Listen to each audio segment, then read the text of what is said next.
मानते हैं कि जैसे जैसे कलयुग आगे बढ़ेगा वैसे वैसे भारत की गद्दी पर वेद विरोधी लोगों का शासन होने लगेगा। ये ऐसे लोग होंगे जो जनता से झूठ बोलेंगे और अपने कुतर्कों द्वारा एक दूसरे की आलोचना करेंगे और जिनका कोई धर्म नहीं होगा। ये सभी विधर्मी होंगे। ये सभी मिलकर भारत को तोड़ेंगे और अंततः भारत को एक अराजक भूमि बनाकर छोड़ देंगे। 2. ज्यों-ज्यों घोर कलयुग आता जाएगा त्यों-त्यों सौराष्ट्र, अवंती, अधीर, शूर, अर्बुद और मालव देश के ब्राह्मणगण संस्कार शून्य हो जाएंगे तथा राजा लोग भी शूद्रतुल्य हो जाएंगे। अपनी तुच्छ बुद्धि को ही शाश्वत समझकर कुछ मूर्ख ईश्वर की तथा धर्म ग्रंथों की प्रामाणिकता मांगने का दुस्साहस करेंगे। इसका अर्थ है कि उनके पाप जोर मार रहे हैं। 3. जब सभी वेदों को छोड़कर संस्कार शून्य हो जाएंगे तब सिंधु तट, चंद्रभाग का तटवर्ती प्रदेश, कौंतीपुरी और कश्मीर मंडल पर प्राय शूद्रों का संस्कार ब्रह्मतेज से ही नाम मात्र के द्विजों का और म्लेच्छों का राज होगा। सबके सब राजा, राजनेता आचार विचार में म्लेच्छप्राय होंगे। वे सब एक ही समय में भिन्न भिन्न प्रांतों में राज करेंगे। ये सबके सब परले सिरे के झूठे, अधार्मिक और स्वल्प दान करने वाले होंगे। छोटी बातों को लेकर ही ये क्रोध के मारे आगबबूला हो जाएंगे। ये दुष्ट लोग स्त्री, बच्चों, गौओं और ब्राह्मणों को मारने में भी नहीं हिचकेंगे। दूसरे की स्त्री और धन हथिया लेने में ये सदा उत्सुक रहेंगे। न तो इन्हें बढ़ते देर लगेगी और न घटते। इनकी शक्ति और आयु थोड़ी होगी। राजा के वेश में ये म्लेच्छ ही होंगे। 4. वे लूट खसोट कर अपनी प्रजा का खून चूसेंगे। जब ऐसा शासन होगा तो देश की प्रजा में भी वैसा ही स्वभाव, आचरण, भाषण की वृद्धि हो जाएगी। राजा लोग तो उनका शोषण करेंगे ही, आपस में वे भी एक दूसरे को उत्पीड़ित करेंगे और अंततः सबके सब नष्ट हो जाएंगे। भागवत पुराण 5. भविष्योत्तर पुराण अनुसार ब्रह्मा जी ने कहा, हे नारद, भयंकर कलियुग के आने पर मनुष्य का आचरण दुष्ट हो जाएगा और योगी भी दुष्ट चित्त वाले होंगे। संसार में परस्पर विरोध फैल जाएगा। द्विज, ब्राह्मण, क्षत्रिय, वैश्य दुष्ट कर्म करने वाले होंगे और विशेषकर राजाओं में चरित्रहीनता आ जाएगी। देश देश और गांव गांव में कष्ट बढ़ जाएंगे। संतजन दुखी होंगे।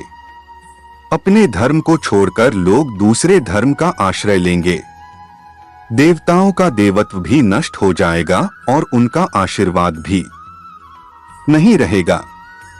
मनुष्यों की बुद्धि धर्म से विपरीत हो जाएगी और पृथ्वी पर म्लेच्छों के राज्य का विस्तार हो जाएगा। 6. महर्षि व्यास जी के अनुसार कलयुग में मनुष्यों में वर्ण और आश्रम संबंधी प्रवृत्ति नहीं होगी। वेदों का पालन कोई नहीं करेगा। कलयुग में विवाह को धर्म नहीं माना जाएगा। शिष्य गुरु के अधीन नहीं रहेंगे। पुत्र भी अपने धर्म का पालन नहीं करेंगे। कोई किसी कुल में पैदा ही क्यों न हुआ, जो बलवान होगा वही कलयुग में सबका स्वामी होगा। सभी वर्णों के लोग कन्या बेचकर निर्वाह करेंगे। कलयुग में जो भी किसी का वचन होगा वही शास्त्र माना जाएगा। 7. कलयुग में थोड़े से धन से मनुष्यों में बड़ा घमंड होगा। स्त्रियों को अपने केशों पर ही रूपवती होने का गर्व होगा। कलयुग में स्त्रियां धनहीन पति को त्याग देंगी। उस समय धनवान पुरुष ही स्त्रियों का स्वामी होगा। जो अधिक देगा उसे ही मनुष्य अपना स्वामी मानेंगे। उस समय लोग प्रभुता के ही कारण संबंध रखेंगे। 8. द्रव्य राशि घर बनाने में ही समाप्त हो जाएगी। इससे दान पुण्य के काम नहीं होंगे और बुद्धि धन के संग्रह में ही लगी रहेगी। सारा धन उपभोग में ही समाप्त हो जाएगा। कलयुग की स्त्रियां अपनी इच्छा के अनुसार आचरण करेंगी। हाव भाव विलास में ही उनका मन लगा रहेगा। अन्याय से धन पैदा करने वाले पुरुषों में उनकी आसक्ति होगी। कलयुग में सब लोग सदा सबके लिए समानता का दावा करेंगे। 9. कलयुग की प्रजा बाढ़ और सूखे के भय से व्याकुल रहेगी। सबके नेत्र आकाश की ओर लगे रहेंगे। वर्षा न होने से मनुष्य तपस्वी लोगों की तरह फल मूल पत्ते खाकर और कितने ही आत्मघात कर लेंगे। कलयुग में सदा अकाल ही पड़ता रहेगा। सब लोग हमेशा किसी न किसी कलेशों से घिरे रहेंगे। किसी किसी तो थोड़ा सुख भी मिल जाएगा। सब लोग बिना स्नान करे ही भोजन करेंगे। देव पूजा, अतिथि सत्कार, श्राद्ध और तर्पण की क्रिया कोई नहीं करेगा। कलयुग की स्त्रियां लोभी, नाटी, अधिक खाने वाली और मंदभाग्य वाली होंगी। गुरुजनों और पति की आज्ञा का पालन नहीं करेंगी तथा पर्दे के भीतर भी नहीं रहेंगी। अपना ही पेट पालेंगी, क्रोध में भरी रहेंगी। देह शुद्धि की ओर ध्यान नहीं देंगी तथा असत्य और कटु वचन बोलेंगी। इतना ही नहीं, वे दुराचारी पुरुषों से मिलने की अभिलाषा करेंगी। 10. ब्रह्मचारी लोग वेदों में कहे गए व्रत का पालन किए बिना ही वेदाध्यापन करेंगे। गृहस्थ पुरुष न तो हवन करेंगे न ही सत्पात्र को उचित दान देंगे।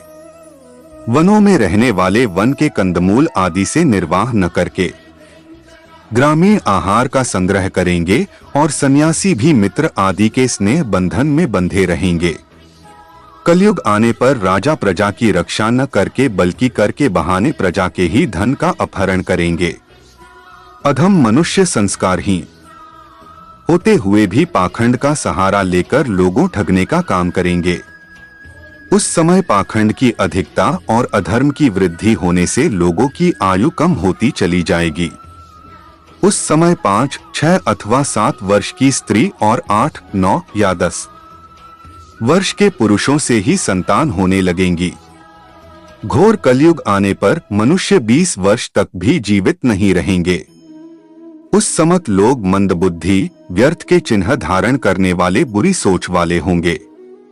11. लोग ऋण चुकाए बिना ही हड़प लेंगे तथा जिसका शास्त्र में कहीं विधान नहीं है, ऐसे यज्ञों का अनुष्ठान होगा। मनुष्य अपने को ही पंडित समझेंगे और बिना प्रमाण के ही सब कार्य करेंगे। तारों की ज्योति फीकी पड़ जाएगी, 10 दिशाएं विपरीत होंगी। पुत्र पिता को तथा बहुएं सास को काम करने भेजेंगी। कलयुग में समय के साथ साथ मनुष्य वर्तमान पर विश्वास करने वाले, शास्त्र ज्ञान से रहित, दंभी और अज्ञानी होंगे। जब जगत के लोग सर्वभक्षी हो जाएं, स्वयं ही आत्मरक्षा के लिए विवश हो तथा राजा उनकी रक्षा करने में असमर्थ हो जाएंगे, तब मनुष्यों में क्रोध लोभ की अधिकता हो जाएगी। 12. कलयुग के अंत के समय बड़े बड़े भयंकर युद्ध होंगे। भारी वर्षा, प्रचंड आंधी और जोरों की गर्मी पड़ेगी। लोग खेती काट लेंगे, कपड़े चुरा लेंगे, पानी पीने का सामान और पेटियां भी चुरा ले जाएंगे। चोर अपने ही जैसे चोरों की संपत्ति चुराने लगेंगे। हत्यारों की भी हत्या होने लगेगी। चोरों से चोरों का नाश हो जाने के कारण जनता का कल्याण होगा। युगांत काल में मनुष्यों की आयु अधिक से अधिक 30 वर्ष की होगी। 13. मनुष्य की औसत आयु 20 वर्ष ही रह जाएगी। 5 वर्ष की उम्र में स्त्री गर्भवती हो जाया करेगी। 16 वर्ष में लोग वृद्ध हो जाएंगे और 20 वर्ष में मृत्यु को प्राप्त हो जाएंगे। इंसान का शरीर घटकर बोना हो जाएगा। ब्रह्मवैवर्त पुराण में बताया गया है कि कलयुग में ऐसा समय भी आएगा जब इंसान की उम्र बहुत कम रह जाएगी, युवावस्था समाप्त हो जाएगी।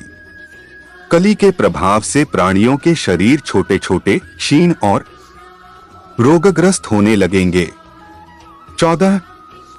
श्रीमद् भागवत के 12 स्कंध में कलयुग के धर्म के अंतर्गत श्री सुखदेव जी परीक्षित जी से कहते हैं, ज्यों-ज्यों घोर कलयुग आता जाएगा, त्यों-त्यों उत्तरोत्तर धर्म, सत्य, पवित्रता, क्षमा, दया, आयु, बल और स्मरण शक्ति का लोप होता जाएगा।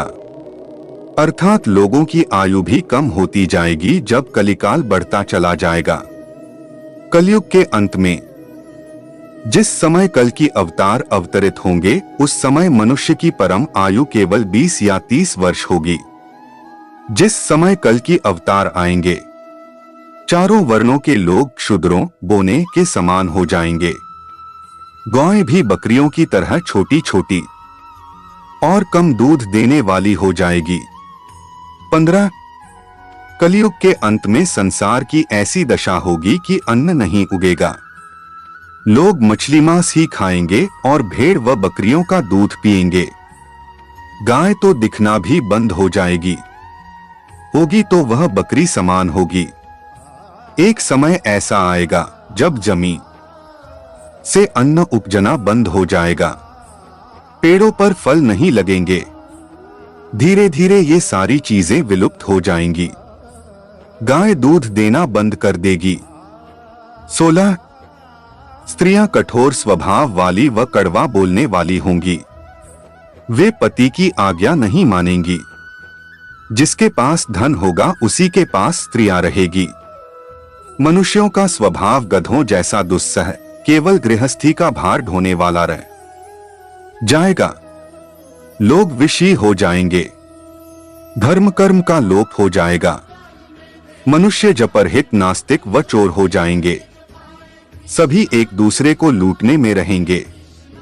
कलयुग में समाज हिंसक हो जाएगा। जो लोग बलवान होंगे उनका ही राज चलेगा। मानवता नष्ट हो जाएगी। रिश्ते खत्म हो जाएंगे। एक भाई दूसरे भाई का ही शत्रु हो जाएगा। जुआ, शराब, परस्त्रीगमन और हिसाब 17 पुत्र पिता का और पिता पुत्र का वध करके भी उद्विग्न नहीं होंगे। अपनी प्रशंसा के लिए लोग बड़ी बड़ी बातें बनाएंगे किंतु समाज में उनकी निंदा नहीं होगी। उस समय सारा जगत म्लेच्छ हो जाएगा, इसमें संशय नहीं। एक हाथ दूसरे हाथ को लूटेगा। कलयुग में लोग शास्त्रों से विमुख हो जाएंगे। अनैतिक साहित्य ही लोगों की पसंद हो जाएगा। बुरी बातें और बुरे शब्दों का ही व्यवहार किया जाएगा। स्त्री और पुरुष दोनों ही अधर्मी हो जाएंगी। स्त्रियां पतिव्रत धर्म का पालन करना बंद कर देगी और पुरुष भी ऐसा ही करेंगे। स्त्री और पुरुषों से संबंधित सभी वैदिक नियम विलुप्त हो जाएंगे। अंत में इस घोर कलिकाल से बचने का एकमात्र तरीका यह है कि व्यक्ति को वेदों की ओर लौट आना चाहिए और हर समय हरि कीर्तन करके खुद को सुरक्षित रखना चाहिए। जो व्यक्ति धर्म से विमुख होकर रहेगा वह कहीं भी कभी भी